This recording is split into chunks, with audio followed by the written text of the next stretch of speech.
முதலாவது நம்மேல் இருக்கிற அபிஷேகம் தன்மை உள்ளது. நான் ஏற்கனவே சொல்லியிருப்பேன், ஆவியினால் ஏவப்பட்டதுனால மறுபடியும் நான் இதை உங்களுக்கு மத்தியில் வைக்கிறேன். நம்ம எல்லாம் அபிஷேகம் பெற்றிருக்கிறோம். ஆனால் நம்ம பெற்றிருக்கிற அபிஷேகம் எந்த தன்மை உள்ளது, இல்லாவிட்டால் எந்த நோக்கத்தோடு நம்ம மேலே அனுப்பப்பட்டது, அதை நாம் விளங்கிக் கொள்ள வேண்டியது அவசியம். இல்லைன்னு சொன்னா நம்ம ஏதோ ஒரு சாதாரண நபர் பிரஜை போல இருப்போம். சாதாரண நபர் ஆனா தட்டுறதை நிப்பாட்டு சொல்லுங்க.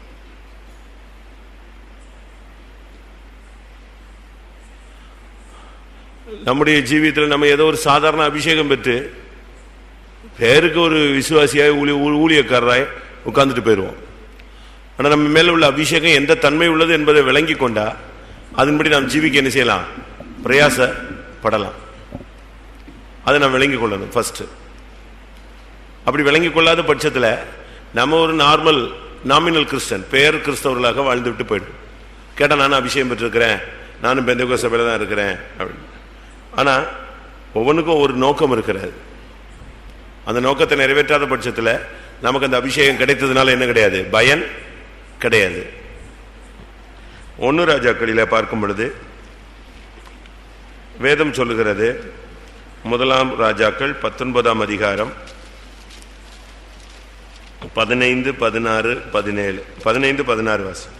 அப்பொழுது கர்த்தர் அவனை பார்த்து, நீ தமஸ்குவின் வழியாய் வனாந்தரத்திற்கு திரும்பி போய் ஆசகேலை சீரியாவின் மேல் ராஜாவாக அபிஷேகம் பண்ணி, பின்பு நிம்சியின் குமாரனாகிய யெகூவை இஸ்ரவேலின் மேல் ராஜாவாக அபிஷேகம் பண்ணி, ஆபில் மெகோலா ஊரானாகிய சாப்பாத்தின் குமாரனாகிய எலிசாவை உன் ஸ்தானத்திலே தீர்க்கதரிசியாக அபிஷேகம் பண்ணு. சம்பவிப்பதாவது, ஆசகேலின் பட்டயத்துக்கு தப்பினவனை யெகூ கொன்று போடுவான், யெகூவின் பட்டயத்திற்கு தப்பினவனை எலிசா கொன்று போடுவான். இங்கே அபிஷேகத்தினுடைய 2 நோக்கம் சொல்லப்பட்டிருக்கிறது. ஒன்று ராஜாவாய், மற்றொன்று தீர்க்க தரிசியாய். நம்ம மேல இருக்கிற அபிஷேகம் ராஜ அபிஷேகமா, இல்லாவிட்டால் தீர்க்க தரிசியின் அபிஷேகமா? ராஜ அபிஷேகம்னா என்ன நடக்கும்னா, அவன் துஷ்ட வல்லமைகளை அழித்துக்கிட்டே இருப்பான். அதான் அவன், அதுக்கு பேர் தான் என்னது, ராஜா. ராஜாவுடைய சிங்காசனம் நிக்கணும்னு சொன்னா அவன் யாரை அழிக்கணும்? பகைஞர்களை, துஷ்டர்களை, துரோகிகளை, காட்டி கொடுப்பவர்களை, தேசத்துக்கு விரோதமானவர்களை, நம்பிக்கைக்கு பாத்திரமற்றவர்களை அழிச்சிட்டே இருப்பான். அதனால தான் அங்க சொல்லி இருக்கிறது, ஆசகேலின் பட்டயத்துக்கு தப்பினவனை யெகூ கொன்று போடுவான். அப்போ அழிக்கும் சக்தி, ஆளுகை நிக்கணும்னு சொன்னா நாம யார் அழிக்கணும்? நம்முடைய ஆளுகை ராஜ சிங்காசனம் நிக்கணும்னா துஷ்டரை ஒன்னு விட்டு நெசிவிடு, நீக்கிவிடு. முதல் அபிஷேகம் ராஜ அபிஷேகம். அந்த அபிஷேகம் இருக்கிறவங்க காலரை தூக்கி விட்டுட்டு ராஜா மாதிரி சுத்த மாட்டாங்க. அந்த ராஜா இல்ல. ராஜ அபிஷேகனா உனக்கு விரோதமான சக்திகளை நீ எதிர்த்து போராடி ஜெயிப்பாய். நீ ஒதுங்கி போக மாட்ட, பின்வாங்க மாட்ட, பிசாசுக்கு எதிர்த்து நிற்பாய், துஷ்ட வல்லமைகளை எதிர்த்து நிற்பாய். உன் பட்டயத்தினால சத்துரு அழிக்கப்படுவான். உனக்குள்ளே ராஜாக்கள் தோன்றுவார்கள்னு கர்த்தர் முற்பிதாக்களுக்கு வாக்கு கொடுத்தார். சபையில் ஒரு விசுவாசி ராஜாவா இருக்கணும். அவனுக்கு நாடு கிடையாது, ஆனா சகல வல்லமைகளையும் மேற்கொள்ளக்கூடிய அதிகாரம் உண்டு.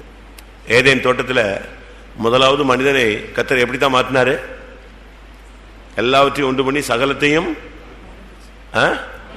ஆண்டு கொள்ளுங்கள். அப்படின்னா என்ன அர்த்தம்? அவனை அங்க அந்த ஸ்தானத்துல எந்த ஸ்தானத்துல அவனை வைக்கிறாரு?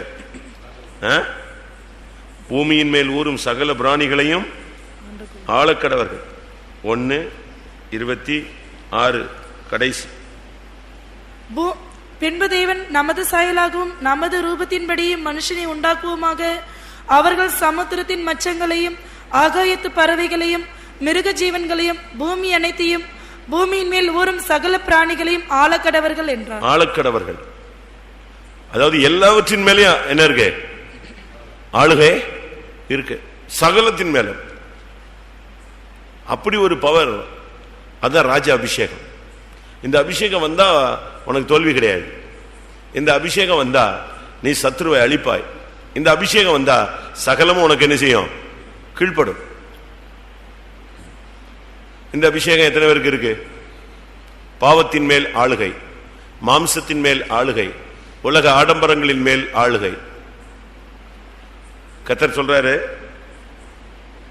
ஆகாயத்து சமுத்திரத்தின் மச்சம், ஆகாயத்து பறவை, மிருக ஜீவன், பூமி அனைத்தை, பூமியின் ஊரும் சகல பிராணி, தண்ணிக்குள்ள, மண்ணுக்குள்ள, விண்ணில, எங்கெங்க என்னெல்லாம் இருக்கோ சகலத்தையும், பூமி அனைத்தையும். பூமிங்கிறது சரீரத்தை காண்பிக்குதுன்னு வச்சுக்கோங்க. முழுவதையும் கட்டுப்படுத்தக்கூடிய ஒரு சக்தி. இதுதான் அபிஷேகம். ஆவியினால் சரீரத்தின் செய்களை அழித்தால் பிழைப்பீர்கள். அபிஷேகம் வரும்பொழுது ஒரு ராஜ அபிஷேகம். பியூன் அபிஷேகம் வேண்டாம். எது? பியூன் அபிஷேகம் வேண்டாம். வேலைக்கார அபிஷேகம் வேண்டாம். நமக்கு என்ன அபிஷேகம் வேணும்? ராஜ அபிஷேகம். நீங்க அனலைஸ் பண்ணி பாருங்க. உங்க மேல இருக்கிறது, நீ தாவீதா இருந்தா உன் மேல இருக்கிறது ராஜ அபிஷேகம். சாலமோனா இருந்தா உன் மேல இருக்கிற அபிஷேகம் ராஜ அபிஷேகம். இதுக்கு வயது வித்தியாசம்லாம் கிடையாது.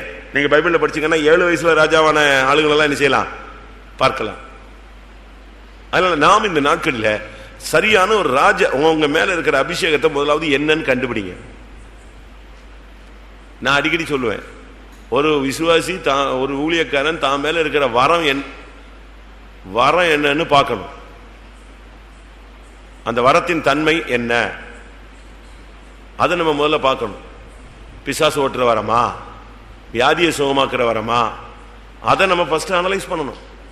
என்ன வரம் நமக்குள்ள இருக்கு? ஒண்ணுமே தெரியாம யாரையாவது ஜிபிக்க சொல்லிட்டு போயிடக்கூடாது.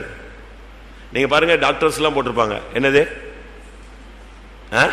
ஸ்பெஷலிஸ்ட். மெக்கானிக் கிட்ட போங்க, என்ன வண்டிக்கு ஸ்பெஷலிஸ்ட் நினைச்சுவான் சொல்லுவான். அதுபோல நீங்க இந்த அபிஷேகத்தில் வரும்போது உன் மேல இருக்கிற அபிஷேகம் என்ன அபிஷேகம், அது முதல்ல தெரியணும். நான் அபிஷேகம் பெற்றேன், நீ அபிஷேகம் பெற்றது உண்மைதான், பொய்யா சொல்ற? உண்மைதான் சொல்ற. ஆனா உன் மேல இருக்கிற ராஜ அபிஷேகம் சொன்னா சத்ருவை அழிப்பாய், பிசாசை எதிர்ப்பாய். உலக மாம்சம் பிசாசின் மேல உனக்கு என்ன இருக்கும்? ஒரு ஆளுகை இருக்கும். நீ எதை கண்டு பயப்பட மாட்ட. அலெக்சாண்டருக்கு எதை பத்தியுமே என்ன கிடையாது. மகா அலெக்சாண்டருக்கு எதை பத்தியுமே அவனுக்கு என்ன கிடையாது? பயம் கிடையாது. அவன் பாட்டு போயிட்டே இருப்பான். அவனை எதுக்கு நீக்கிறதுக்கு சக்தியே இல்லைங்கிற லெவலில் தான் போயிட்டு இருந்தான். உன் மேல இருக்கிற அபிஷேகம் பயங்கர, வானத்திலும் பூமியிலும் அதிகாரம் படைத்த இயேசுவின் நாமத்தில் உள்ள வல்லமை உனக்குள்ள இருக்கு. அதனால தான் இயேசு உலகத்தில் இருக்கணும், நமக்குள்ள இருக்கிறவர் பெரியவர். உன்கிட்ட இருக்கிற சக்திக்கு எல்லா வல்லமே கீழ்ப்படியணும். ஆளுகை செய்யும் ஒரு ஜீவன் உனக்குள்ள இருக்கு. அதனால நீங்க அபிஷேகத்தை நீங்க கரெக்டா இது பண்ணணும். நம்ம மேல ஏதோ அபிஷேகம் பேசுறோம், அந்நிய பேச நிரம்புறோம், முழங்கால் போடுறோம். சரி, இன்னைக்கு போனேன், நல்லா இருந்துச்சு, கொஞ்ச நேரம் நல்லா ஆவில் நிறைஞ்சேன், அவ்வளவுதான். அது ஒரு திருப்தி. இப்படி போகக்கூடாது. இன்னைக்கு கர்த்தர் இந்த வல்லமையிலாம் என் கையில் என்ன செஞ்சாரு? ஒப்பு கொடுத்தாரு. நான் அவ்வளத்தையும் ஜெயிச்சேன், அவ்வளத்தையும் கீழ்படுத்தினேன். என் மேல இருக்கிற அபிஷேகம் எப்படிப்பட்ட அபிஷேகம்? ராஜ அபிஷேகம். ரெண்டாவது தீர்க்க தரிசனம். தீர்க்க தரிசனம் சபையினுடைய முதுகெலும்பு மாதிரி. ஏன்னா அது யார் பேசுறது? பேசுறது யாரு? தேவ ஆவியானவர். தீர்க்க தரிசனத்துல 3 காரியம் இருக்கு. இறந்த காலத்தையும் சொல்லுவாங்க, நிகழ்காலத்தையும் சொல்லுவாங்க, வருங்காலத்தையும் சொல்லுவாங்க. அதை விட்டு உங்கள் மத்தியில் நான் வந்திருக்கிறேன்னு சொல்றதுக்கு அதுக்கு ஒரு தீர்க்க தரிசி தேவையில்லை. என் பிள்ளையே நான் உங்கள் மத்தியில் வந்திருக்கிறேன், அது நம்ம சொல்ல வேண்டிய அவசியமே இல்லை. அது யார் சொல்லுவா? வசனம் ஏற்கனவே சொல்லிச்சு, என் நாமத்தில் எங்க 2 பேர் 3 பேர் இருந்தாலும் நான் எங்க வந்துருவேன். சிலருடைய தீர்க்க தரிசனங்கிறது நச்சுன்னு வரணும், நெத்தி அடி அடிச்ச மாதிரி, அந்த ஒரே அடியில கோலியாத்த விழ வச்ச மாதிரி என்ன வரணும்? தீர்க்க தரிசனம் வரணும். ஒரே தீர்க்க தரிசனம். பாவத்தை மறைச்சிட்டு வந்து உட்காருவான், அடிக்கணும். சரியான தீர்க்க தரிசனம். அப்படிங்கும்போது டக்குன்னு அவனுக்கு ஒரு பயம் உண்டாகும். நம்ம மறைச்சு வச்சது எங்க வந்துருச்சு? வெளியே. இப்ப துக்கத்தோடு வந்து உட்காருவான். கரெக்டா அவனுக்கு நேர போகணும்.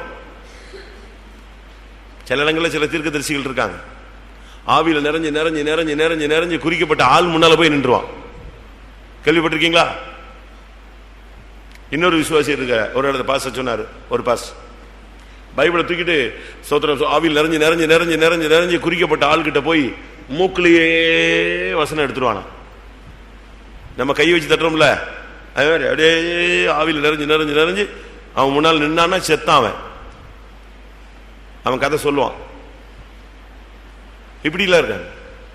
அதனாலதான் பைபிள் சொல்லுகிறது, கல்லாதவனும் அறிவில்லாதவனும் அவிசுவாசியானவனும் ஒருவன் உங்கள் மத்தியில் உங்களுடைய ஆவியின் நிறைவின் பகுதியில் வந்தால், நீங்கள் அந்நிய பாஷை நிறுத்திவிட்டு ஒருவன் சரியான ஒரு வார்த்தை சொன்னால் அவன் முகங்குப்புற விழுந்து என்ன செய்வான்?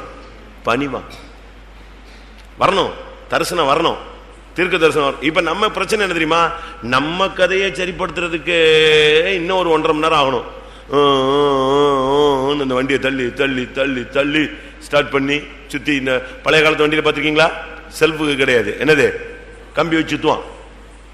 இதே மாதிரி சுத்தி சுத்தி சுத்தி 3 கோரஸ் 7 கோரஸ் முழங்கால் போடு 8 காலுக்கு சுத்தி வண்டி ஸ்டார்ட் ஆகுங்க.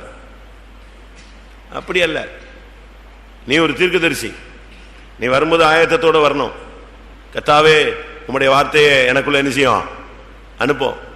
ஃபர்ஸ்ட் உனக்கு தான் அந்த தீர்க்க தரிசனம் மெசேஜ் வந்து. தீர்க்க தரிசனம் ஒரு ஆள் சொல்றான்னா ஃபர்ஸ்ட் மெசேஜ் யாருக்கு? அது உனக்கு. உனக்கு போய் அதை உன்னைய சரிப்படுத்தணும். அது உனக்கு இல்லைன்னு சொன்னா ஆவியானவர் டக்குன்னு ரைஸ் பண்ணி உன்னைய சபைக்கு என்ன செய்வாரு? சொல்லுவார். தீர்க்கதரிசனம் கரெக்டா வரணும். அடுத்து வாழ்க்கை என்ன ஆகுமோன்னு நொந்து போய் வருவான். அவனுக்கு வருங்காலத்துக்கு உரிய ஒரு வார்த்தை. இதுதான் தீர்க்க தரிசனம். இதை விட்டுவிட்டு வேற என்ன, என் பிள்ளையை நான் உன்னை நேசிக்கிறேன், சபையை நேசிக்காம சபை ஆண்டவர் சும்மா இருப்பாரா? நான் நேசிக்கிறேன் என் பிள்ளையே, இதே தீர்க்க தரிசனம் சாகுற வரைக்கும் சொல்லிட்டே இருந்தீங்கன்னா ஒரே வார்த்தையில தீர்க்க தரிசனம் சொல்றதா தீர்க்க தரிசனம்? அடிக்கணும் சரியா, ஒரே கல்லு தான். நான் நேற்று கூட யோசிச்சேன், தாவீது சுத்தினா பாருங்க, அவனை நம்ம பைபிள்ல படிச்சிருக்கோம் ஆடு மேய்ச்சான்னு. அடுத்து ரொம்ப படிச்சது என்னது? சுரமண்டலம் சங்கீதம் பாடுவான். ஆனா அவன் கொடுக்குள்ள மறைஞ்சிருந்த இன்னொரு ஆவி இருந்துச்சு. சிங்கத்தை கிழிக்கிற ஒரு ஆவி, கரடியை கிழிக்கிற ஒரு ஆவி இருந்துச்சு, அடுத்து கவன்கள் சுத்துற ஒரு ஆவி இருந்துச்சு. அந்த ஸ்பீட்ல சுத்தி அடிச்சு கரெக்டா போய் நெத்தில உள்ள போய் ஒரு ராட்சச பிறவி கீழே விழுந்து சாவுறான்னு சொன்னா அந்த அளவு அவனுக்கு அதுலயும் என்னஞ்சிருச்சு, பிராக்டிஸ் இருந்துச்சு. சரியான தீர்க்கதரிசனம் சொல்லணும். நீ வந்து இங்க உட்கார, உனக்கு இன்னொருத்தன் தீர்க்கதரிசனம் சொல்ல, அப்ப நீ என்னைக்கு தீர்க்கதரிசியா மாறுறது? இப்ப எல்லாரும் விசுவாசி. சரிதான் நான் சொல்றது? இங்க இருக்கிறவங்க எல்லாம் என்னது? விசுவாசி. இப்ப தீர்க்கதரிசனம் யாருக்கு? யாருக்கு? இவங்களுக்கு தான். இந்த குண்டு சட்டிகளே குதிரை ஓட்டிக்கிட்டே இருக்கோம் நம்ம. இதான் நடக்குதுங்க. இவந்தாலும் இவனுக்கு தீர்க்கதரிசனம், அவன் இவளுக்கு தீர்க்கதரிசனம், இப்படித்தான் ஓடிக்கிட்டு இருக்கு. நீ கரெக்டா வந்து உட்கார்ந்தீங்கன்னா ஒன்றிருந்து வார்த்தை வரும். புதிய ஆள் வந்து உட்கார்ந்த உடனே சர்ன்னு அம்பு என்ன செய்யும்? பாயும். ஈரலை பிளக்கும். அவன் கூட்டம் முடிஞ்ச உடனே சரண்டர் ஆயிடுவான். அவன் மறைச்சு ஏதாவது செஞ்சுட்டு வந்தானா இங்க வெளியரங்கமா என்ன செய்யும்? ஆகணும். அப்படி தீர்க்க தரிசனங்கள் நமக்கு தேவை. உன் மேல இருக்கிற அபிஷேகம் கர்த்தருடைய வார்த்தையை சொல்லக்கூடிய ஒரு ஸ்தானாபதியாய் உன்னை மாற்றுகிறார். அந்த அபிஷேகம் இருக்கு. அந்த அபிஷேகம் உன் மேல வந்துருச்சுன்னு சொன்னா தீர்க்க தரிசனம் சொல்ல ஆரம்பிச்சுட்டேனால சபை நடுங்கும். ஒரு பாஸ்டர் சொன்னாரு, அந்த ஆள் அந்நிய பாஷை பேசிட்டானாலே அவ்வளவு வெறும் மிரளுவாயா. ஏன்னா இப்ப யார கதையை சொல்ல போறான்னு, யார் கதையோ இப்ப திறந்த புஸ்தகமா என்ன செய்ய போகுது? மாறப்போகுது. அப்படிலாம் இருக்காங்க தீர்க்கதரிசிகள். அதனால உன் மேல உள்ள அபிஷேகம் என்ன அபிஷேகம்? தீர்க்கதரிசியின் அபிஷேகம். பழைய ஏற்பாடு புதிய ஏற்பாடு தீர்க்க தரிசன புஸ்தகங்கள்லாம் நீங்க படிச்சு பாருங்க போய் வீட்டில் உட்காந்து. தீர்க்க தரிசனம்னா சும்மா இல்லை. ராஜாவின் மனைவி வருவா, என் பிள்ளை பிழைப்பானா, என் வீட்டுக்காரர் பிழைப்பானா, உன் பிள்ளை சாகவே சாவான், துக்க செய்தி சொல்ல முடியாது, கர்த்தரை அனுப்பினார். நம்ம எப்படி சொல்லுவோமா? சோத்திரம் சோத்திரம் சோத்திரம், கர்த்தர் எப்படினாலும் எழுப்பிடுவார். அது எப்படி ஆண்டவர் இரக்கம் உள்ளவர் அன்புள்ளவர்னு இந்த 15 பைசா 150 ரூபாய்க்கு ஆசைப்பட்டு என்னத்தையா சொல்லிட்டு வந்துடுவான். அவங்கெல்லாம் அப்படி இல்லை. அச்சான அடிதான். சாகவே ஏறின கட்டடியிலிருந்து என்ன செய்ய மாட்டாய்? இறங்க மாட்டா. கண்ணத்துல அடிச்சாங்க ஒரு தீர்க்கதரிசியை, என்னையா கர்த்தருடைய ஆவி எப்படி வந்துச்சுன்னு. அவன் சொன்னா, நீ ஒரு அறையில ஓடி போய் பதுங்குவடா, அப்ப நினைப்ப நான் பேசுனது கர்த்தருடைய ஆவியா இல்லையான்னு சொன்ன. உங்க மேல இருக்கிற அபிஷேகம் எப்படிப்பட்ட அபிஷேகம்? ஜனங்களை உயிர்ப்பிக்கக்கூடிய ஆவி உனக்குள்ள தீர்க்க தரிசனமாய் வரணும். மறைந்திருக்கிற ரகசியங்களை வெளிப்படுத்தக்கூடிய ஆவி வரணும். மூணாவது எசேக்கியேல். நான் ஏற்கனவே சொன்னதுதான். இப்போ ஒரு ஜஸ்ட் ஒரு ஏவுதல் கிடைச்சதுனால நான் திரும்பவும் அதையே ரிப்பீட் பண்றேன். எசேக்கியேல் 28:14. நீ காப்பாற்றுகிறதற்காக அபிஷேகம் பண்ணப்பட்ட கேருப். நீ காப்பாற்றுகிறதற்காக அபிஷேகம் பண்ணப்பட்ட கேருப். உன் மேல உள்ள அபிஷேகம் இது கேருப். கேருப்னு சொன்னா கேருபின். அது பழைய உன்னதத்தில் உள்ள பரலோக ஜீவிகள். கேருபின், செராபின், இதெல்லாம் மிகாவேல், காப்ரியேல், இதெல்லாம் இவங்கெல்லாம். அதுல இங்க சொல்லியிருக்கு உன் மேல உள்ள அபிஷேகம் என்ன அபிஷேகம்? கேருப் மேல உள்ள அபிஷேகம் என்னது? காப்பாற்றுகிறதற்காக அபிஷேகம் பண்ணப்பட்ட கேரு. அப்போ உன் மேல உள்ள அபிஷேகம் உன்னையும் காப்பாற்றணும், மற்றவங்களும் என்ன செய்யணும்? காப்பாற்றணும், சபையை காப்பாற்றணும். இது எப்படி நடக்கும்? ஆதியாகமத்தில் நீங்க பாத்தீங்கன்னா கர்த்தர் மனுஷனை உண்டு பண்ணிட்டு அவனுக்கு கொடுத்த போஸ்டிங் என்ன? 2ஆம் அதிகாரம் 15. தேவனாகிய கர்த்தர் மனுஷனை ஏதேன் தோட்டத்தில் அழைத்து கொண்டு வந்து அதை பண்படுத்தவும் காக்கவும் வைத்தார். அதை பண்படுத்தவும் காக்கவும் வைத்தார். அப்ப காக்கிற ஒரு ஊழியங்கிறது அபிஷேகத்துல ஒரு பகுதி என்னது? காப்பாற்றுகிறது. பாவத்தில் சிக்கினவனை காப்பாற்ற, அடிமைத்தனத்தில் சிக்கினவனை காப்பாற்ற, விழுந்து கிடக்கிறவனை காப்பாற்ற. உங்களால மற்றவங்களை காப்பாற்ற முடியுமா? உன்னைய காப்பாற்ற முடியலையா? உன்னை சுத்தமானாக காத்துக்கொள். எல்லா காவலோடும் உன் இருதயத்தை காத்துக்கொள். நீ காப்பாற்றுகிறதற்காக அபிஷேகம் பண்ணப்பட்ட கேரு. ஜபத்துல முழங்கால நின்று உன் குடும்பத்துக்கு வேலி அடைக்கணும். நீ ஜபத்துல முழங்கால நின்று உன் சபைக்கு நீ என்ன செய்யணும்? வேலி அடைக்கணும். ஏசாயா 27:3 கர்த்தர் சொல்றார் தன்னுடைய சபையை அவர் எப்படி காப்பாற்றுகிறார். கர்த்தராகிய நான் அதை காப்பாற்றி அடிக்கடி அதற்கு தண்ணீர் பாய்ச்சி ஒருவரும் அதை சேதப்படுத்தாதபடிக்கு அதை இரவும் பகலும் காத்துக் கொள்வேன். அது ஆண்டவர் சொல்றது ஒரு வார்த்தை. தன்னுடைய திராட்சை தோட்டத்தை அவர் எப்படி காப்பாற்றுகிறார் சொல்றார். கர்த்தராகிய நான் அதை காப்பாற்றுவேன், அடிக்கடி அதுக்கு தண்ணீர் பாய்ச்சுவேன், ஒருவரும் அதை சேதப்படுத்தாதபடி இரவும் பகலும் அதை. அப்போ உன் மேல இருக்கிற அபிஷேகம் காப்பாற்றுகிற அபிஷேகம். உன் பிள்ளையை நீ காப்பாற்றணும், உன் மனைவியை நீ காப்பாற்றணும், உன் புருஷனை நீ காப்பாற்றணும். ஏற்ற துணைன்னா சும்மா சோறு பொங்கி போடுற ஊழியல்ல. அது ஹோட்டல்ல போய் சாப்பிட தெரியாதா? எதுக்கு உன்னைய கல்யாணம் கட்டுறான்? காப்பாற்றுக்கு ஏற்ற துணைன்னு சொன்னா ஜபத்துல குடும்பத்துக்கு வேலி அடைக்கிற வேலை தான் உன்னுடைய வேலை. சட்டம் பேசுற வேலை இல்ல, கேள்வி கேட்கிற வேலை இல்ல, பின்னாலேயே புருஷன் பின்னாலேயே சுத்துற வேலை இல்ல. நம்முடைய ஊழியங்கிறது காப்பாற்றுகிறதுக்காக அபிஷேகம் பண்ணப்பட்ட கேரு. உனக்குள்ள இருக்கிற அபிஷேகம் மற்றவங்களை காப்பாற்றணும், உன்னையை காப்பாற்றணும், மற்றவங்களையும் காப்பாற்றணும், உன்னையும் உன்னை சேர்ந்தவர்களையும் நீ காப்பாற்றணும். அப்படிப்பட்ட ஒரு அபிஷேகம் உன் மேல இருக்கா? மற்றவங்க பாருங்க, மற்றவங்களுக்கு ஹெல்ப் ரொம்ப பண்ணிட்டே இருப்பாங்க. அவங்க மைண்ட் ஃபுல்லா இதுதான் ஓடிட்டே இருக்கணும். மற்றவங்க பாதிக்கப்படக்கூடாது, மற்றவங்க பாதிக்கப்படக்கூடாது, மற்றவங்க பாதிக்கப்படக்கூடாது, இதே மைண்ட் இருக்கும். எல்லாரும் சொல்லுவாங்க, ஏ அவன் விழுந்தா போறான், செத்தா போறான், உனக்கு என்ன, உன் வேலையை பார்த்து போமா. ஆனா இவனுக்கு அது போக அப்படி போக முடியாது. அங்க போய் நிற்பான், இவன் என்ன ஆச்சுன்னு தெரியலையே, இவனுக்கு என்ன ஆச்சுன்னு தெரியலையே, இவனுக்கு என்ன ஆச்சுன்னு தெரியலையே. ஏன்னா அவனுக்கு மேல இருக்கிற அபிஷேகம் என்ன வேலை செய்யுது? அந்த தலையில அந்த பொறுப்பு வச்சுட்டாரு ஆண்டவர். அந்த தலையில அந்த பொறுப்பு இருக்கிறதுனால அவனால மற்றவனை காப்பாத்தாம இருக்கவே முடியாது. ஒண்ணும் முடியல, முழங்கால் நின்னாது கத்தாவே கத்தாவே கத்தாவே, என்னால போக முடியல, நீங்க என்ன செய்யுங்க, அங்க யுத்தத்தை செய்யுங்க, காப்பாத்துங்க, அவனை எப்படியாவது சேதப்படாம காப்பாத்திருங்க. அவன் விழுந்து விடக்கூடாது, அவன் தடுமாறிடக்கூடாது, பின்மாறிடக்கூடாது, அவன் அடிபட்டு போயிடக்கூடாது, அவன் மறிச்சிடக்கூடாது. இதுதான் என்ன அபிஷேகம்? என்ன அபிஷேகம்?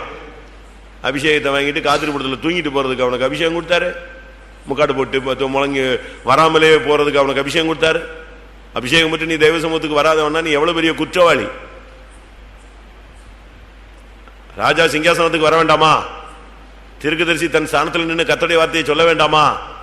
காப்பாற்றுகிறவன், மனுபுத்திரனே நான் உன்னை இஸ்ரவேல் புத்திரருக்கு காவலாளியாக வைத்தேன், காவல்காரனாக வைத்தேன். உன்னை இந்த சபைக்குள்ள கொண்டு வரும்போது கர்த்தர் இவனை கொண்டு போனா இந்த சபைக்காக ஜெபிப்பான், இந்த சபைக்காக முழங்கால நிற்பான், இந்த சபையை, தன்னுடைய சபையை, சரீரமாகிய சபையை அவன் காப்பாற்றுவான். அந்த நம்பிக்கையில தான் உன்னை நெஞ்சாரு கொண்டு வராரு. இவன் இந்த சபைக்கு போவான், 4 குறைய கண்டுபிடிப்பான், எல்லாரையும் குறை சொல்லுவான், இவன் பாட்டுக்கு கோயிலுக்கு வரமாட்டான், என்ன ராபோஜனத்துக்கு வருவான், சுத்தியிருப்புக்கு வரமாட்டான். இப்படி எதிர்பார்ப்புல கர்த்தர் கொண்டு வராரு. ஒரு பெரிய எதிர்பார்ப்புல தான் கர்த்தர் உங்களையும் என்னையும் கொண்டு வந்தார். அதை நிறைவேற்றணுமோ இல்லையோ, இனிமேல் நிறைவேற்ற காப்பாற்றுகிறதுக்காக அபிஷேகம். அதுக்காக அந்த அந்த கேருபை இல்லாவிட்டால் அந்த தீரு ராஜாவை எங்க வச்சிருந்தாராம்? அக்னிமயமான கற்களின் நடுவே நான் உன்னை உலாவ வைத்தேன், பரிசுத்த பர்வதத்தில் உன்னை வைத்தேன். பரிசுத்த பர்வதங்கிறது சபை. சபையில நான் உன்னை வச்சேன். அக்னிமயமான கற்களின் நடுவே, அப்போஸ்தல ஊழியர்கள் நடுவே உன்னை உலாவ வைத்தேன். உனக்கு எல்லாம் கொடுத்தேன். ஆனா நீ தான் அதை விட்டுட்ட. நான் ஒரு இடத்துல ஒரு பிசாசு துரத்தினேன். உன் பேர் என்னன்னு கேட்டேன். அது இங்க எங்கேயாவது லோக்கல் பேர் சொல்லணும். அது சொல்லிச்சு, இங்க உள்ள பேர் சொல்லணுமா இல்ல உண்மையான பேர் சொல்லணுமான்னு. என்னோட பிசாசுக்கு ஒரு 2 பேரான்னு நான் யோசிச்சேன். அப்ப அது சொல்லிச்சு, இங்க உள்ள பேர்னா லோக்கல் சொல்றேன், ஒரிஜினல் பேர்னா நான் விழுந்து போன கேரு அப்படின்னுச்சு. அசந்துட்டேன் அன்னைக்கு. அது சொல்லுது, நான் யாரு? விழுந்து போன கேரு. இன்னொரு இடத்துல இந்த திருப்பதி ஏழுமலை ஆவி வந்துச்சு. உங்க மண்ணிலாம் நான் வந்து முழங்கால் போட முடியாது அப்படின்னுச்சு. ஏன்? எனக்கு கோடி கோடி கோடி பக்தர் இருக்கிறான். நீ இங்க வந்தா முழங்கால் போடும்ப, அறிக்கை செய்யும்ப, நான் பிசாசுன்னு சொல்லுவேன், விழுந்து போன்னு சொல்லுவேன், அறிக்கை செய்யும்ப, என்னை கேவலப்படுத்துவீங்க, திருப்பதியை துரத்துனேன்னு சொல்லி நான் போயிடுறேன், வேற ஏதாவது துரத்து, நான் இனிமே இங்க வரல. எது அது சொல்லுது. நான் சொன்ன ஒரிஜினல் பேர் சொன்னான்னு. அப்பதான் சொல்லுச்சு, நானும் கேரு கூட்டம் தான் அப்படின்ட்டு போயிடுச்சு. அப்பதான் யோசிச்சேன், இந்த ஆவி என்ன ஆவி? எந்த குரூப்பு? பல தூதர்கள் கூட்டம் விழுந்துச்சு, அதுல ஒரு குரூப் கேரு. யோசிச்சுக்கோங்க. அவனுக்கு காப்பாற்றுகிறதுக்காக அபிஷேகம் பண்ணப்பட்ட கேரு. ஆனா தன்னையும் காப்பாத்தல, யாரையும் காப்பாத்தல, மனுக்குலத்தையும் காப்பாற்றல. யுத்தம் செய்யும்படியாக மிகாவேல் நற்செய்தி சொல்ல ஜனத்தை காப்பாற்ற கேரு விழுந்துட்டானே. உன் ஜபத்தில் எத்தனை பேரை காப்பாத்திருப்ப? உன்னுடைய முழங்கால் எத்தனை பேரை காப்பாத்திருக்கோம்? உன்னுடைய கண்ணீர் எத்தனை பேரை காப்பாத்திருக்கோம்? யோசிச்சு பார். நீ வடிச்ச கண்ணீர் உனக்காக வடிச்சியா, ஜனங்களுக்காக, சபைக்காக, ஆத்துமாக்களுக்காக வடித்தாயா? ஏசாயா 61:1. கர்த்தராகி தேவனுடைய ஆவியானவர் என்மேல் இருக்கிறார், சிறுமைப்பட்டவர்களுக்கு சுவிசேஷத்தை அறிவிக்க கர்த்தர் என்னை அபிஷேகம் பண்ணினார். இது சுவிசேஷத்தை அறிவிக்கக்கூடிய ஒரு அபிஷேகம். நல்லா புரிஞ்சுக்கோங்க. சண்டே சர்வீஸுக்கு வர்றது அது ஒரு பகுதி. ஆனா நீ கர்த்தருக்குன்னு ஊழியம் செய்யலைன்னா பிரயோஜனம் இல்லை. தசமாவும் கொடுக்குறது ஒரு பகுதி. ஏழைகளுக்குன்னு உதவி செய்யலைன்னா ஒண்ணுமே பிரயோஜனம் இல்லை. தசமாவும் கொடுத்துட்டு தாய் தாகுப்பனுக்கு 10 ரூபா கொடுக்காம, அண்ணன் தம்பிக்கு 5 பைசா கொடுக்காம, ஒரு ஏழைக்கு 2 ரூபா கொடுக்காம ஒரு விசுவாசி வாழ்ந்தான்னா என்ன பிரயோஜனமோ இல்லை. அதே போல அபிஷேகம் பெற்றுட்டு ஏதோ சண்டே ஸ்கூல் ஊழியம் செஞ்சேன், சண்டே சர்வீஸ் போனேன், காத்திருப்பு கூட்டம் போனேன், நான் எனக்கு ஒரு போஸ்டிங் கொடுத்தாங்கன்னு. சுவிசேஷத்தை நீ அறிவித்தாயா? சுவிசேஷத்தை அறிவியாது இருந்தால் எனக்கே ஐயோ. அவன் சொல்றான், சுவிசேஷத்தை அறிவியாது இருந்தால் எனக்கு ஐயோ. எத்தனை பேருக்கு சுவிசேஷம் சொல்றோம்? எத்தனை பேருக்கு சுவிசேஷம் சொல்றோம்? யோசிச்சு பாருங்க. நேற்று பாஸ்டர் ஜோயல் சொன்னார், நீங்க வந்தா தெரிஞ்சிருக்கும். ஒரு காலத்தில் ஒருவனை வெட்டாவிட்டால் எனக்கு தூக்கம் வராது. ஒரு பாவி, ஒரு கொலைகாரன் சொன்னான், ஒரு காலத்தில் ஒரு ஆளையாவது வெட்டலைன்னா எனக்கு என்ன வராது? நிம்மதி இருக்காது. அப்படி ஒருத்தனையும் வெட்டலை, இன்னைக்கு ரத்தத்தை பார்க்கலன்னா நானாவது பிளேட் எடுத்து கைத்தை எடுத்து எதோ எடுத்துக்குவேன். கையில் லேசாக ஒரு கீரல் போட்டு இந்த ரத்தத்தை பார்த்தா தான் அந்த ஆவி அடங்கும். ஆனால் இன்னைக்கு ஒரு ஆளுக்கு சுவிசேஷம் சொல்லாமல் நான் என்ன செய்யறது இல்லை.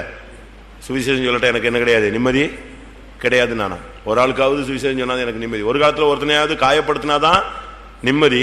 இப்போ என்ன நிம்மதி? ஒரு ஆளுக்காவது சுவிசேஷம் சொன்னாதான் எனக்கு நிம்மதி. நம்ம சொல்றோமா?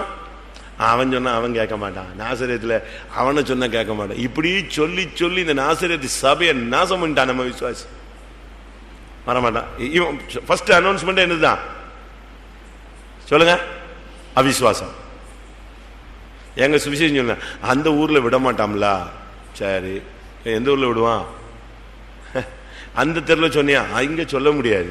அவங்களாம் ரொம்ப ஸ்ட்ராங் பிலீவர்ஸ். இவன் போறதுக்கு முன்னாலேயே இவ்வளவுதையும் சொல்லிட்டு போனானா அங்க என்ன நடக்கும்? நீ எதை விசுவாசிக்கிறாயோ அதுதான் நடக்கும். மரணமும் ஜீவனும் நாவின் அதிகாரத்தில் இருக்கு. அதனால நீங்க இந்த நாட்கள்ல ரொம்ப கவனமா இருக்கணும், வார்த்தை கவனமா இருக்கணும்.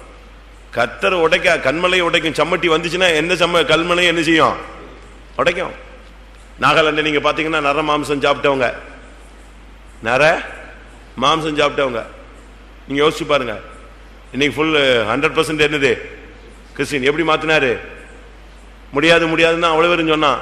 மிஷினரிஸ் போய் செத்தான் உள்ள. அந்த கோதுமை மணிகள் இப்ப தேசத்தையே நெஞ்சிருச்சே, மாத்திருச்சு. சுவிசேஷம் அறிவிக்கணும். சமயம் வாய்த்தாலும் வாய்க்காவிட்டாலும் திருவசனத்தை பிரசங்கம் பண்ண விடக்கூடாது. உன் மேல இருக்கிற அபிஷேகம் சுவிசேஷகனுடைய அபிஷேகமா இருந்தா உன்னால தூங்க முடியாது, உன்னால சும்மா இருக்க முடியாது. உன் வாய் லொடலொடன்னு ஊர்க்கதையை பேசாது, வாயாடின்னு பேர் எடுக்காது, உட்காந்து வீண் கதை பேசாது. உன்னால சும்மா இருக்க முடியாது. எவனுக்காவது ஒரு ஆளுக்கு என்ன செய்ய என்ன சொல்லிடும்? சுவிசேஷத்தை சொல்லும். சமயத்துக்கு ஏற்ற வார்த்தை, இலைப்படைந்தவனுக்கு சமயத்துக்கு ஏற்ற வார்த்தை சொல்ல என்ன தேவன் சொல்லுங்க. கல்விமானினாவே எனக்கு தந்தறினார். சுவிசேஷம் அறிவிக்கிறது ஒரு கலை. அது ஒரு சிலருக்கு தான், ஊழியக்காரங்களே ஒரு சிலருக்கு அந்த அறிவு கிடையாது.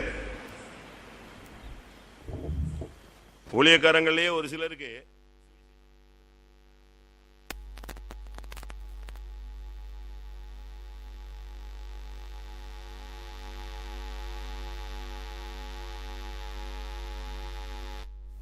அப்படிமா. திருப்பி என்னதுக்கு நீ பைபிள் தூக்கிட்டு ஜிப்பா போட்டு வந்து வீட்டெல்லாம் விட்டு வந்த? இயேசுவினுடைய ஊழியம் விலையேற பெற்ற ஊழியம், அதனுடைய பூரணம் வந்து அப்போஸ்தல ஊழியம். ஆனா அபிஷேகம் என்ன அபிஷேகம்?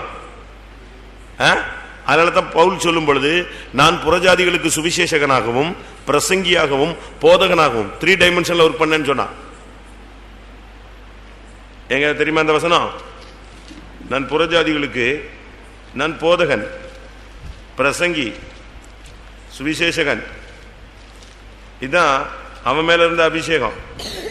சும்மா இல்லை, நம்ம மேல இருக்கிற அபிஷேகத்தை நம்ம விளங்கி கொள்ளாம என்னத்தையோ யோசிச்சுக்கிட்டு ஐயோ ஐயோன்னு யோசிக்க கூடாது. சமயம் வாய்த்தாலும் வாய்க்காட்டாலும் திருவசனத்தை அடிக்கணும், விடாம சொல்லணும். 2 தீமோத்தேயு 1:11 அதற்கு நான் பிரசங்கியாகவும் அப்போஸ்தலனாகவும் புறஜாதியாருக்கு போதகனாகவும் நான் நியமிக்கப்பட்டேன்.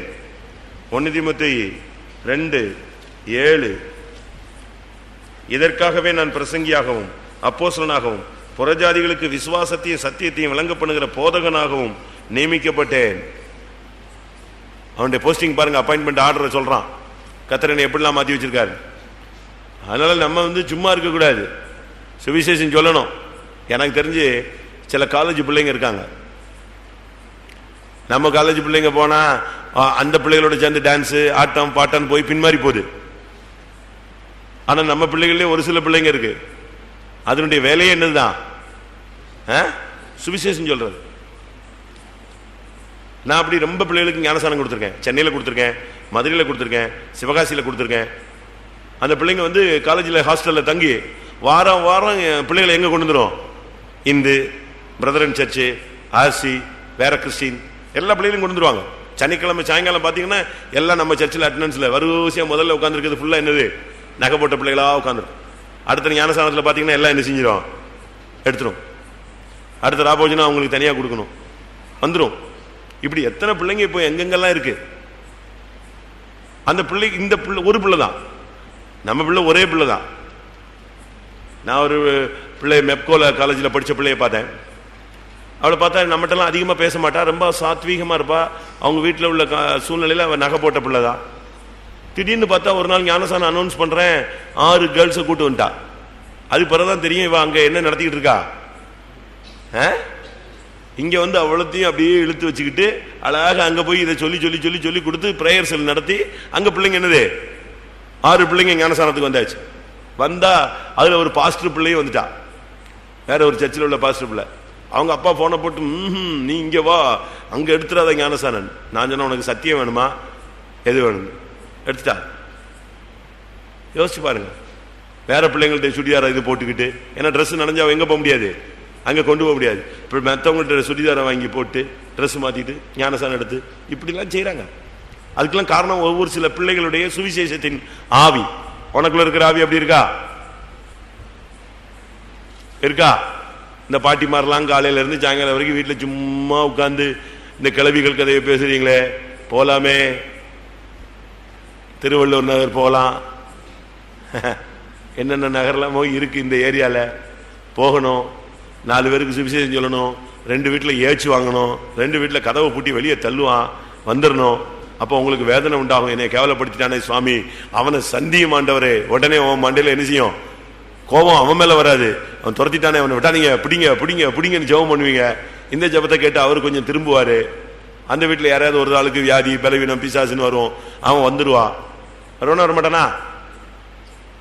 நிச்சயம். நீங்க அந்த வேலையை செய்யணும்.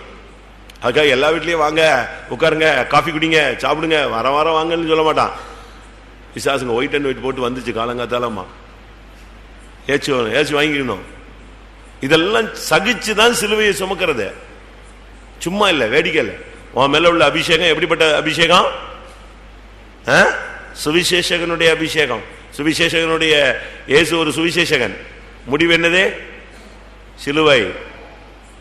சிலுவை அடிதான், பாடுகள் தான். அடுத்ததாக யாத்திராகமம் 30:30. ஆரோனும் அவன் குமாரரும் எனக்கு ஆசாரிய ஊழியம் செய்யும்படிக்கு நீ அவர்களை அபிஷேகம் பண்ணி அவர்களை பரிசுத்தப்படுத்துவாய். ஆசாரிய ஊழியம் செய்யும்படி அபிஷேகம். சுவிசேஷ ஊழியம் ஒண்ணு, ஆசாரிய ஊழியம் செய்யணும். நம்மளால முடிஞ்ச அளவு சுவிசேஷம் மாத்திரம் அல்ல, சபைகளுக்காக, சபையில ஊழியம், சபையில எவ்வளவு ஊழியங்கள் இருக்கு. அடுத்து ஆசாரிய ஊழியம் இருக்கு. உங்களுடைய பிள்ளைகளை ஊழியத்துக்கு அனுப்பலாம், ஊழியத்துக்காக பிரதிஷ்டை பண்ணலாம் பெற்றோர்கள். அதுக்கு பிறகு வர்றானா வரலையா, அது ஆண்டவருக்கும் அவனுக்கும் உள்ள பகுதி. உங்களுடைய பிள்ளைகளை நீங்க பலிபீடத்தில் என்ன செய்யலாம்? வைக்கலாம். அது தேவன் பொறுப்பெடுப்பார். வாலிபர்கள் ஆசாரிய ஊழியத்துக்கு அபிஷேகம் பண்ணப்படலாம். இதுக்கெல்லாம் காரணம் என்ன? இந்த அபிஷேகம் தான். நான் 5 காரியம் உங்களுக்கு சொன்னேன். 1 ராஜா, 2வது தீர்க்கதரிசி, 3வது காப்பாற்ற, 4வது சுவிசேஷகன், 5வது ஆசாரிய ஊழியம். அபிஷேகம்னா நம்முடைய அறிவுக்கு மிஞ்சின சக்திக்கு பேர் தான் என்னது? புரியுதா? அதுக்கு உலகத்துல மத்தவங்க சொல்றது சூப்பர் நேச்சுரல் பவர், இயற்கைக்கு அப்பாற்பட்ட ஒரு சக்தி. இந்த அபிஷேகம் வரும்போது மரணம் விழுங்கப்பட்டு பட்டுன்னு வியாதி போயிடும், சடனா அந்த பிரச்சனை போயிடும். பாச செல்வம் நீங்க கேள்விப்பட்டிருவீங்க, இங்க உள்ள ஆழ்வார் தோப்புக்காரர் தான். பிரச்சனையான நேரத்தில் பயங்கரமா ஆவில் நிரம்புவார், அதோட அந்த ஆவி நெஞ்சிரும், ஆஃப் கப்புன்னு போயிடும். அதுபோல நல்ல ஒரு ஆவி, அதாவது சூப்பர், அந்த இயற்கைக்கு அப்பாற்பட்ட சக்தி உள்ள வரும்பொழுதுதான் நம்முடைய அறிவுக்கு அப்பாற்பட்ட செய்திகள், தீர்க்க தரிசனங்கள் நமக்கு வரும். டக்கு டக்கு டக்குன்னு கருகலானவைகளை தெளிவிப்பாய், மறைபொருளை வெளிப்படுத்துவாய். உனக்குள்ள இருக்கிற ஆவி வெளிச்சத்தின் ஆவி, ஞானத்தின் ஆவி, விவேகத்தின் ஆவி. அந்த தீர்க்க தரிசனம் சர்ன்னு வருங்க, பட்டு பட்டு பட்டு 2 வார்த்தை சொன்னா போதும், சபை பிடிச்சு தீ பிடிச்சு எரியும். அந்த சுவிசேஷகனுடைய அபிஷேகம் ஒரு சூப்பர் நேச்சுரல் பவர். அது வந்துருச்சுன்னா நீங்க எந்த இடத்துல நீங்க பேசுறீங்கன்னு தெரியாது, கரெக்டா பேசுவீங்க. சரியான வார்த்தை வரும், ஒரு வார்த்தை போதும், அது ஒருத்தர் என்ன செஞ்சிடும்? ரட்சிச்சிடும். இந்த நசீலா பிபி அந்த முஸ்லிம் கேளுடைய சாட்சியை கேட்டீங்கன்னா, அவ ஒரு நாள் எங்கேயோ சொந்தக்காரங்க வீட்டுக்கு போறதுக்கு பஸ் ஸ்டாண்ட்ல நிற்கும் போது ஒரு ஊழியக்காரன் வந்து பேசுறான், அவட்ட பேசுறான். உடனே அவ, நான் முஸ்லீம், என்கிட்ட பேசாதீங்க அப்படின்னு சொல்றா. இல்ல, உன்னைய சந்திக்க முடியாது, என்ன நெஞ்சிருக்கார் கத்தரு அனுப்புனார். எப்படி இருக்கும்? உடனே இல்ல என்கிட்ட பேசாதீங்க, நான் இப்ப எல்லாரையும் கூப்பிட்டுருவேன். கடைசியில் பைபிள் கொடுக்குறான். சரி, எனக்கு சொல்ல வேண்டியது சொல்லிட்டேன், எனக்கு சொன்னதை சொல்லிட்டேன், நீ வச்சுக்கோன்னு சொல்லி கொடுக்குறான். அவ கொஞ்சம் வச்சிருங்கன்ட்டு போயிட்டு அந்த பைபிளை வாங்கிட்டு போய் பக்கத்தில் ஒரு தீப்பெட்டியை வாங்கி கொண்டு வந்து என்ன செய்றா, நான் முஸ்லீம் திரும்ப திரும்ப சொல்லிட்டு இருக்கேன், என் கையில் இதை கொடுத்தியான்னு சொல்லி அப்படி முன்னால் அப்படி கொளுத்தி விட்டு போயிட்டான். ரைட்டுமா, நீ என்னன்னாலும் செஞ்சுக்கோ, எனக்கு சொல்லது நான் எனக்கு எரிஞ்சிட்டேன் சொல்லிட்டேன். எப்படி இருக்கும்? இன்னைக்கு ஒரு ஜீவனுள்ள சாட்சியா மாத்தலையா? அதை செய்யறதுக்கு ஒரு ஆள் வேணும்ல, சொல்லுங்க. பிரசங்கிக்கிறவன் ஒருவன் இல்லாவிட்டால் யார் விசுவாசிப்பார்? அப்படிதானே பைபிள் சொல்லுது. சுவிசேஷம் சொல்றீங்களா? அந்த ஆவி வந்தா உன்னால சும்மா இருக்க முடியாது. எல்லாரும் கண்களை மூடுவோம். கர்த்தாவே, எனக்கு இந்த 5ல என் மேல உள்ள அபிஷேகம் என்ன?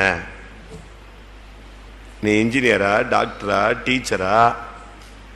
பாரு, கேட்டா இன்ஜினியர்னு சொல்றீல்ல, டாக்டர்னு சொல்றீங்கல்ல, போலீஸ்ன்னு சொல்றீங்கல்ல, கிளர்க்குன்னு சொல்றீங்கல்ல, அங்க ஒர்க் பண்றேன், டிரைவருங்கிறீங்கல்ல, ரைட்டு. அப்போ ஒவ்வொரு ப்ரொஃபஷனல் உனக்கு இருக்குல்ல, ஒத்துக்கிற. உலக பிரகாரமா அபிஷேகத்துல உனக்கு கர்த்தர் கொடுத்த ஸ்தானம் என்ன? ஒரு 5 நிமிஷம், கொஞ்ச நேரம் எல்லாரும் கண்களை மூடி முழங்கால் போடுவோம். இனிமே ஃபுல் டைம் தான். உங்கள் மேல எல்லாரும் மேலும் அபிஷேகம் இருக்கிறது. நீங்கள் பாக்கியசாலிகள். அபிஷேகம் இல்லாதவர்கள் தேவனிடத்தில் கேட்டு இந்த காலங்களில் பெற்றுக்கொள்ளுங்கள்.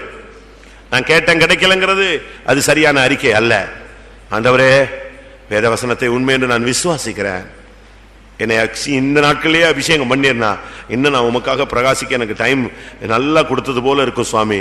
நான் இந்த நாட்களில் வெறுமையா வந்து வெறுமையா போறேனே, என் பாத்திரம் வெறுமையா இருப்பது உனக்கு தெரியுமே. கேளு, கர்த்தர் உனக்கு தருவார். அபிஷேகம் பெற்றவர்கள் உங்கள் ஸ்தானம் என்ன? ராஜாக்களின் அபிஷேகமோ, தீர்க்கதரிசிகளின் அபிஷேகமோ, காப்பாற்ற கட்டத்த அபிஷேகமோ, சுவிசேஷங்களுடைய அபிஷேகமோ, ஆசாரிய ஊழியம் செய்யும் அபிஷேகமோ?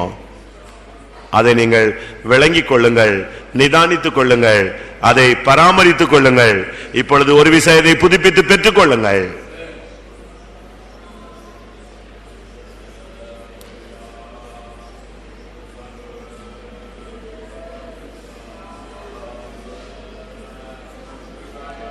ஆனா புதிய ஏற்பாட்டில் இந்த 5 ஒரே ஆளுக்குள்ள வேலை செய்ய முடியும். அது நிறைவான அபிஷேகம், அளவில்லாத அபிஷேகம். தேவைப்பட்டால் நீ ராஜாவாய் செயல்படுவாய். தாவீது ஒரு ராஜா, ஆனா சங்கீதங்களிலே அவன் சொன்ன தீர்க்க தரிசனங்கள் ஏராளம். அவன் தன் ஜனத்தை, தேசத்தை காப்பாற்றின ஒரு மனிதன்.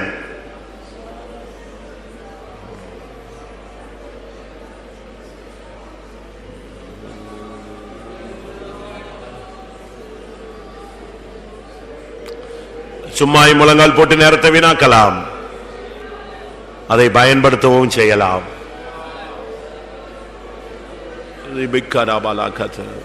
போராடிப்பார், நிதானித்துப்பார், பகுத்தறிந்து பார், தேவ சமூகத்திலே உன்னை சமர்ப்பித்து பார். உன் மேல் இருக்கிற அபிஷேகம் என் தன்மை உள்ளது, அது எந்த விதத்தில் உனக்குள் ஆளுகை செய்கிறது. ஒரு அபிஷேகம் இறங்கினா இன்னைக்கு வியாதி சரியாயிடும். ஒரு அபிஷேகம் இறங்கினா பிசாசு ஓடிடும். ஒரு அபிஷேகம் இறங்கினா மரணம் கட்டு அவிழ்க்கப்படும். ஒரு அபிஷேகம் இறங்கினால் சமாதானம் உண்டாகும். ஒரு அபிஷேகம் இறங்கினால் தரித்திரம் போகும். ஒரு அபிஷேகம் இறங்கினால் பிரிவினை ஓடும். ஒரு அபிஷேகம் இறங்கினால் தீர்க்கதரிசியாய் மாறுவாய். ஒரு அபிஷேகம் இறங்கினால் ஊழியத்தின் ஆவி இறங்கும்.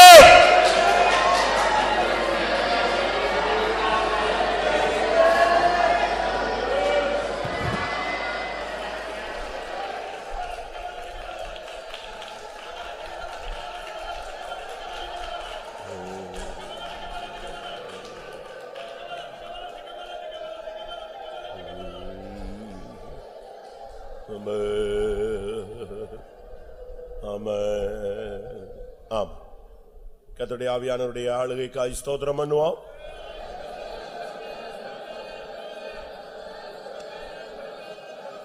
ஆம், இயேசுவை அந்தந்த நேரங்களில் அபிஷேகம் பண்ணினவர்.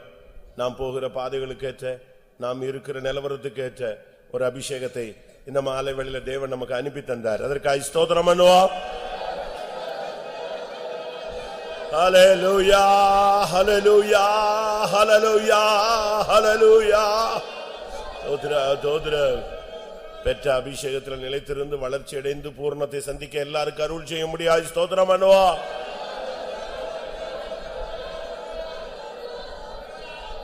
இரவு ஜெபங்கள், காலை ஆராதனைக்காய் ஸ்தோத்திரம் பண்ணுவோம். பிதா, குமாரன், பரிசுத்த ஆவியானவருக்காய் ஸ்தோத்திரம் பண்ணுவோம்.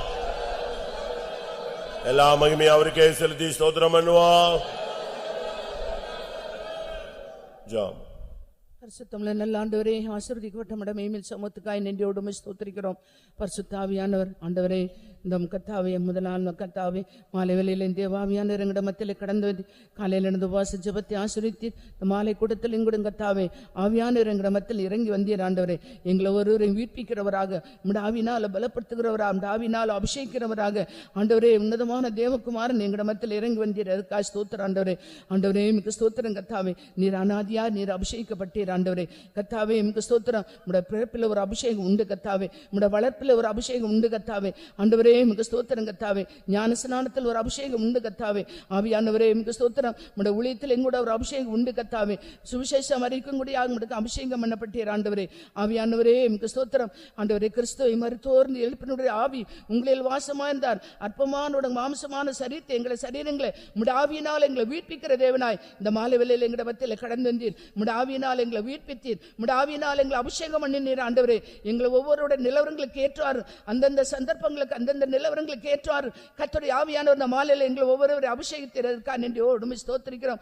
ஆவியானவரே என் ராஜாவை சியோனிலே ஆண்டவரே அபிஷேகத்தை வைத்தேன் சொன்னீர் ஆண்டவரே. அந்த சியோனின் அபிஷேகத்தை பெற்று நாங்களும் கூட ராஜாதி ராஜாவோடு ஆளுகை செய்யும்படியாக அந்த சியோன் அந்த அபிஷேகத்தினால் நிரப்பப்பட்டு அந்த வலுசற்பத்தின் தலையை உடைக்கத்தக்கதாக ஜெயங்கொண்ட ஆண் பிள்ளை கத்தாவே ஆண்டவரே கையிலிட்டதான கத்தாவே அந்த செங்கு கத்தாவே ஆண்டவர் இருப்பு கோலினால் ஆளுகை செய்வான். அந்த கோலினால் அந்த வலுசற்பத்தின் தலையை உடைத்தது போல நாங்களும் கூட அந்த சத்துரை ஜெயிக்க சியோனின் அபிஷேகத்தினால் நிரப்பப்பட்டவர்களால் ஒவ்வொரு நாளும் தேவ வல்லமையினால் நிரப்பப்பட்டவர்கள் அபிஷேகத்தினால் நிறைந்து இந்த உழைத்து செய்து நிறைவேற்ற கிருபை தருபடியாக வேண்டிக்கிறோம். தேவ சமூகத்தில் வாஞ்சியோடு தாகத்தோடு வந்த நான் எல்லாரையும் அபிஷேகத்தில் அவரவருக்கு தேவையான அவரவருக்கு ஒவ்வொரு சந்தர்ப்பங்களும் சூழ்நிலையில் கேட்டதான அபிஷேகத்தை தந்து வழிநடத்துகிறதான ஆவியானுடைய கரத்தில் எங்களை தாழ்த்து படைக்கிறோம். தொடர்ந்து ஆவியானவர் எங்களோடு கூட இரவு ஜெபத்தை ஆசீர்வதிக்கணும். நாளைக்கு நடக்கிற பரிசுத்த ஆராதனை ஆவியான நடத்தி ஆசீர்வதிக்கணும். எங்களோட பரிசுத்தவான்களில் அபிஷேகத்துக்கு கரங்கள் எடுக்க முடியாது வேண்டிக்கிறோம். தொடர்ந்து நம்முடைய சமூகம் கூட இருக்கட்டும்.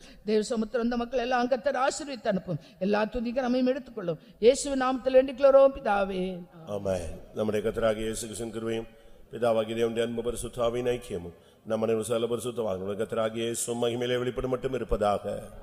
ஹல்லேலூயா, ஹல்லேலூயா, ஹல்லேலூயா.